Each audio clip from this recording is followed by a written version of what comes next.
ကဲချက်သားလေးပေါင်းစားကြည့်မယ်နော်အရင်ဆုံးကြက်ညင်နဲ့ပြအောင်ရှောလကာရည်နဲ့ရေနဲ့စိန်ထားတဲ့ချက်သားကိုဆေးကြောလိုက်ပါမယ်တီရှူးလေးနဲ့တုပ်ပြီးရင်အိုးတဲ့စီလေးအနှဲငယ်ထက်ချက်သားလေးအပေါ်ရန်ကြောတင်အောင်ဟိုဘက်ဒီဘက်နင်းနေကြော်ပေးလိုက်ပါကြော်ထားတဲ့ချက်သားကိုအိုးအကြီးတဲ့ကိုပြောင်းထဲအိုးကိုလည်းရှည်ချင်းပြီးထက်ဂျင်းကျက်သွန်ဖြူဝါကြောက်စိမ့်နဲ့လှုပ်ထားတဲ့စီမွှေးလေးနှစ်စုံခန့်ကိုထည့်ပါတယ်ပဲငပိအနှဲငယ်ပဲငပြားရည်အနှဲငယ်ကိုထည့်နှမ်းစီလေးရှိရင်နှမ်းစီမွှေးလေးအနှဲငယ်ထည့်မရှိရင်မထည့်နဲ့နော်ရေလေးနည်းနည်းလေးထည့်ပြီးငရုတ်ကောင်းမှုကိုနိုင်နိုင်လေးဖြူ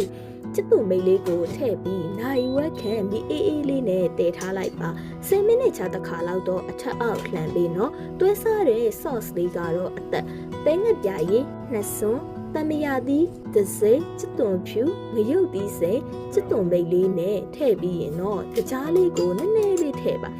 ဒီချက်သားကခောက်ဆွဲနဲ့စားစားသမင်းနဲ့စားစားအရန်လိုက်ဖက်ပါတယ် sauce ကအသက်မှုလို့ sauce ကိုလုပ်ဖို့မမေ့နဲ့เนาะဒီဟင်းကတော့ကျမချက်တာမဟုတ်ပါဘူးဒီဆရာကြီးချက်တာပါရှင်